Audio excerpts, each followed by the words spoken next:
જો ભાઈ નીવાએ મસ્ત રંગોળી બનાવી છે નવા વર્ષની. નવા વર્ષના રામ રામ બધાને. ગુડ મોર્નિંગ, જય શ્રી કૃષ્ણ, હર હર મહાદેવ. બધા જ ને નવા વર્ષના રામ રામ, જય શ્રી કૃષ્ણ, હર હર મહાદેવ. કેમ છો બધા? મજામાં જશો? તમારા સાથ સહકારથી ભાઈ આપણા 1001 સબસ્ક્રાઈબર થઈ ગયા છે. આવી જ રીતે તમે અમારો આગળ સાથ આપતા રહેજો. ખૂબ ખૂબ આભાર તમારા બધાનો. આવા જ રીતે અમારા બ્લોગ પણ જોતા રહેજો, જેથી કરીને આપણે આગળની જર્ની ચાલુ રાખીએ. ચાલો, બાકી આજે આપણે જો સવારમાં નવા વર્ષના દિવસે વાડીએ આવી ગયા છીએ અને આજે આપણું માર્કેટ બંધ છે, પણ આપણે આજે તો બસ વાડીએ ખાલી આવ્યા છીએ ધ્યાન રાખવા માટે કે ભાઈ આમાં આપણે જે ચણા વાવ્યા છે ને એમાં ઓલા ચકલા ને કબૂતરા ને એવા આટા મારે ને તો ઉડાડવાના છે. બીજું કાંઈ કામ નથી આજે. બસ એટલું ધ્યાન રાખવાનું છે. અને આજે આપણું માર્કેટ બંધ છે એટલા માટે. બાકી ચાલો, તમારે દિવાળી કેવી ગઈ કમેન્ટ જરૂરથી કરજો અને આવી જ રીતે અમારો સાથ સહકાર આપતા રહેજો અને અમારી ચેનલને લાઇક, શેર અને સબસ્ક્રાઈબ કરતા રહેજો. ચાલો, અને તમને અમારો કાલનો બ્લોગ કેવો લાગ્યો એ પણ જરા કમેન્ટ કરી દેજો. ચાલો,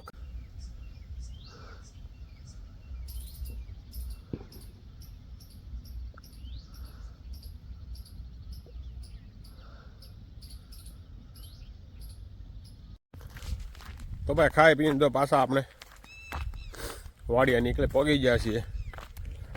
સામે દેખાય એ આપણું ઘર છે વચ્ચોવચ અને આ વાડી 500 મીટર હશે કદાચ, એટલી નહીં હોય, 500 મીટર નહીં હોય વાડી. ભેંસ હોય તો ભાઈ આરામ કરી રહી છે બપોર વચારે. 1-1.5 વાગ્યો છે, 1:30 વાગ્યો છે. ફર્સ્ટ ક્લાસ આરામ કરે છે. આ ગીર ગાય છે, એનું વાસડું છે ઓલું. આમાંથી કોણ આ બહુ મારે છે? જો જો જો, હક નહીં થાય બેઠા બેઠા તે બાજુમાં કોઈ ફરકું ન થાય જ્યાં માથા ફેરવા માંડે. આવું છે ભાઈ. બહાર તો ઝંડો ભાઈ અહીં લગાડેલો છે. બપોર પછી આપણે જવાનું છે જામનગર ભાઈબીજ કરવા માટે, કારણ કે કાલે એ લોકો ફ્રી નથી, બીજે જવાના છે. એટલા માટે અમે લોકો આજે ભાઈબીજ કરી આવીએ છીએ. આ રીતનું બધું એડજસ્ટ કરતા રહીએ એટલે બધાને સુવિધા પ્રમાણે અત્યારે હાલવું એ વધારે સારું છે. ચાલો, આપણે ઓયડી આવી ગઈ છે. આજે મારા પપ્પા ગયા છે બીજે મિત્રની વાડીએ. અને મિત્રની વાડીએ ગયા છે મારા પપ્પા, એટલે આપણે અહીંયા કાંઈ નહીં, ખાલી ધ્યાન રાખવાનું છે કે જે આમાં આપણે ચણા વાવ્યા છે એ ચણાની જો આ લાઈનમાં તમે દેખાય ને તો જો આમાં લીલા લીલા દેખાય, જો વચ્ચેની જો વચ્ચે લાઈન દેખાય, જો એકદમ દેખાતી છે. હા જો આ કોટા ફૂટી ગયા છે ને ચણાના, ઓલા કબૂતરા કે પક્ષી કે એ આવીને કોઈ ખાઈ ન જાય ને એટલા માટે આપણે ખાલી ધ્યાન રાખવાનું છે. બીજું કાંઈ કામ છે નહીં. ને આપણી સિંગ ભરેલી પડી છે એમાં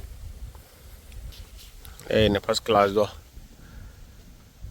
આની નીચે બેઠા છીએ ગુંદા હેઠે. અને હું તમને ફેશન ફ્રૂટ બતાવું. જો આ છે ફેશન ફ્રૂટ છે, મસ્ત. ફેશન ફ્રૂટના ફાયદા એ છે કે ભાઈ આજે આપણે ડેન્ગ્યુ થયો હોય ને ત્યારે આનો રસ પીવે ને તો કણ ફટાફટ વધી જાય. એ ફેશન ફ્રૂટના એટલા કૃષ્ણ ફળ પણ કહેવામાં આવે છે આને. આમાં આપણા વેલામાં તો ઘણા ઉપર છે. તો દેખાય બહુ બધા આવેલા છે, પણ એથી કાચા છે. જો આવું એકાદું ખરીદાય ને, જો આ એક ખરી ગયું છે, તો પવનના હિસાબે ખરીદાય. બરાબર નથી પાક્યું, થોડુંક પાક્યું છે હજી, થોડુંક નહીં, જરાય નથી પાક્યું, થોડુંક કાચું છે. આ રીતનું આવે. આ ફેશન ફ્રૂટ કહેવાય. જો બહુ ગુણકારી ફળ છે આ, અને એનો શરબત પીવાની બહુ મજા આવે. આપણે તો ઘણી વાર પીતા હોય. જો અહીંયા ઘણા ફાલ આવી ગયો છે આપણે છે, બહુ બધા છે. હું તમને બતાવું ને, એમાં તડકો આવે છે ને એટલે દેખાતા નથી. અહીં તો અહીંયા ઝુમખા ને ઝુમખા છે, જો દેખાય છે. બાકી મસ્ત જો ઝુમખે ઝુમખા ભર્યા છે આમાં. જો આગળ છે, પણ એ પાકે તો એ કામ ના થાય. બાકી કાંઈ કામ ના નથી. બાકી પડી જાય એમને ખરી જાય તો ફેંકી દેવાના, એવું છે.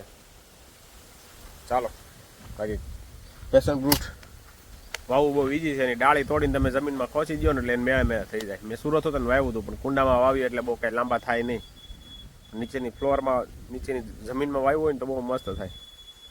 અને એકવાર જે ઝાડવું પકડી જાય ને ઝાડવાની હૂકવી નાખે, એવું કામ છે ભાઈ એનું. તો ચાલો, બેઠા છીએ અહીંયા વાડીએ, ધ્યાન રાખીએ. વાગ્યા છે 3:30. આપણે ઘરે આવી ગયા છીએ. દિયાનભાઈ ઉઠી ગયા છે. બધું ગરમા ગરમ મસ્ત મકાઈ શેકાઈ રહી છે. ને હમણાં ગામડે આવ્યા ને તે ચાની ટેવ પડી ગઈ. 3:30 ચા પીવી પડે. તો ચા બની રહી છે. ગામડે આવે ને એટલાથી ચા પી લેવાની. સિટીમાં પછી ન પીને તો હાલે. ગાય ચા પીવાની મજા આવે એટલે તો પહેલાં ચા પી લે કા, પછી મકાઈ ખાઈ. ચાલો ભાઈ, મસ્ત મસ્ત મીઠી મકાઈ છે. ના ઉઠી ઉઠીને બેસી જાય સીધા ખાવાનું. ઉઠે મમ્મી મનીષા ઉઠે ને સીધું ખાવાનું જોઈએ હોય ને, બીજું કાંઈ નહીં. ઉઠે એટલે પહેલાં ખાવાનું જોઈએ. આમ ખાધા વગર હોય ને તો હાલે, ઉઠીને સીધું એને ખાવાનું જોઈએ. કાજી એને જોઈએ કે નહીં? હવે ઉઠીને આમ શેટીમાં હેઠી ઉતરે ને ખાવાનું લાવો, ભાગ ગોતવા માંડે સીધો બધી બાજુ. પચી જાય છે ને હોય ને એટલે. જો ભાઈ આપનો તો સાઉથમાં હોય ને એવો દરવાજાનો કલર માર્યો છે, આમ ભડકા જેવો દેખાય. સરખો મેલો થઈ જાય ને તો વાંધો ન આવે, નવો નવો જ લાગે ને એટલા માટે. ચાલો,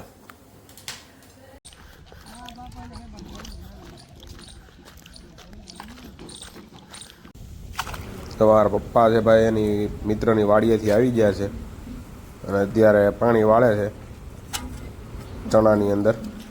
આ ચણા ઉગી ગયા છે ને તો થોડાક કોટા બધા ફૂટી જાય ને એટલા માટે ફરીથી પાણી પાઈ રહ્યા છે.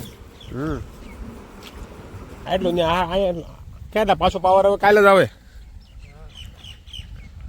સવારમાં જ આવે ખાલી.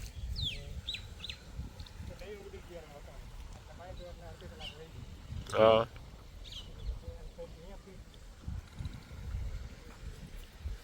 પછી છીણા વાવ્યા ને કોટા ફૂટવા આવ્યા છે હવે, એટલે પાણી પાઈ જાય તો કોટા બધા પૂરેપૂરા ફૂટી જાય. 3:30 સુધીનો પાવર છે, પછી બીજો કાલે સવારે. એટલું આ ચણા પાવાના છે. બીજા આપણે ઓલી સાઈડ આપણે આપણી ઝૂંપડીની સામે છે ને એ ચણા પાવાના છે. બાપા શેણામાં પાણી વાળે છે. 2 hours later.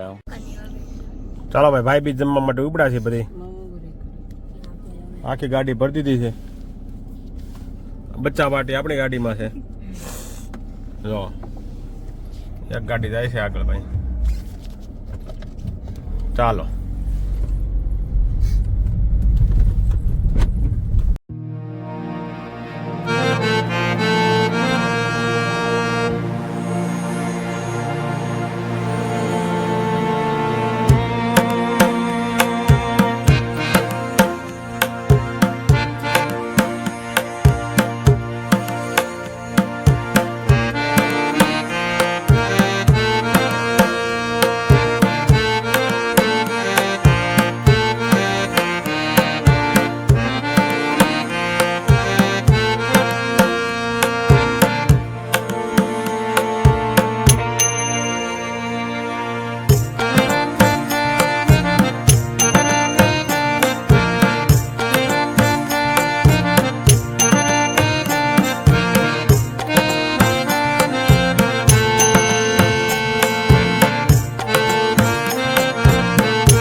તો ભાઈ આપણે તો પહોંચી ગયા છે જામનગર બેનની ઘરે ભાઈ બી જમવા માટે.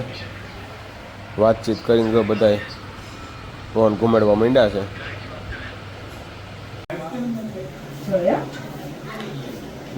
ભાઈ આ ઘૂઘરા છે પણ ગળ્યા નથી, બટાકાના મસાલા વાળા તો એમમાં ન રહેતા. હાલો ઓ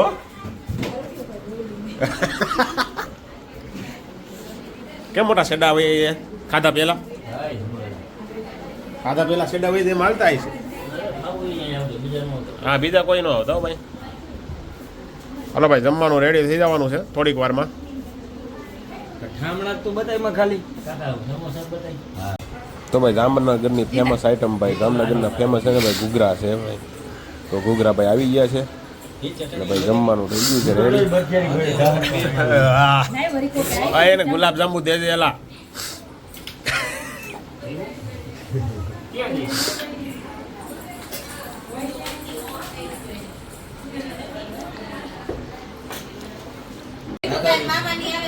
જડી ગયા ને જાંબુ હે ઋતિક ને દાંત દુખે એટલે ખાલી તારે ખાલી જાંબુ જ ખાવાના છો ઓછા આવે ને એટલે વાહ બધાય થઈને તો એકલો આઠ થઈ ગયો એને દાંત દુખે એટલે ઈ જ ખાય એને નહીં પોચું તો? ખાવાનું દાંત દુખે ને દુખે ઓલું કાંઈ નહીં જમજો હો ભાઈ તારા હારું જ મેં જાંબુ લીધા હતા એટલે હા. મેં ઋતિકને જાંબુ